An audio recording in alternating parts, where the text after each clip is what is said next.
No Sudden Move, out on HBO, new film directed by Steven Soderbergh, stars Don Cheadle, Benicio del Toro, David Harbour, who I barely recognize because he's clean-shaven for once, John Hamm, Brendan Fraser, Kieran Culkin, and Noah Jupe.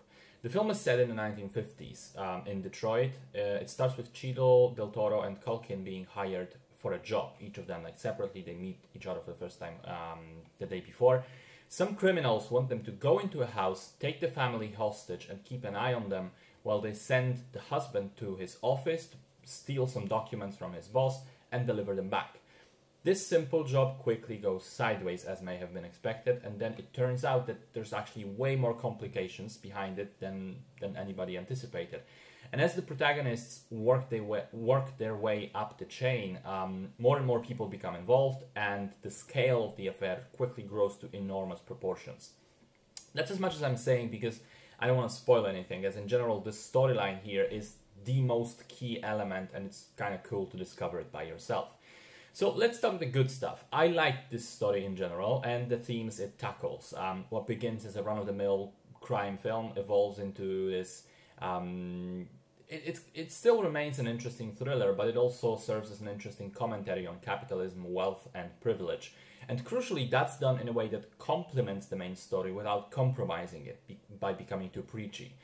The performances are splendid, the aesthetic of the 1950s, costumes, cars, locations, very good as well.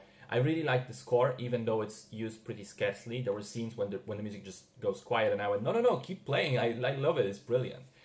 But then there are two problems that the movie has for me, which prevent it from being really, really good.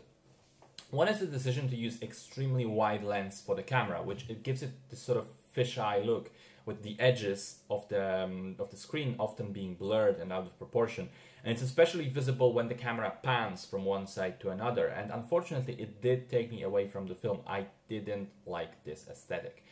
Second thing has to do with the plot itself, which I know I already praised, but now I have to criticize as well. See, by the end of the film, it gets really, really convoluted and complicated, and the amount of stuff that's actually going on makes it very difficult to pick up and follow. Who's this character? What's the connection here? How do they know each other? Who works for who? What's going on actually? And so on. Especially as the movie doesn't explain everything. It trusts the audience to be able to follow it by themselves. Now, normally this is something I would praise a movie for. I like when films do that, but I think in this particular scenario, it is just a bit too much. It gets pretty confusing, and I had to really think about it afterwards, about the movie, to sort of understand everything that happened. And even still, there was like one subplot, one element where I thought, maybe it was a bit weird, didn't quite fit in with the rest. But for the most part, it's not, that the movie doesn't make sense or doesn't connect. It does, and it's quite intelligently woven, in fact. But the problem is explaining that properly to the audience.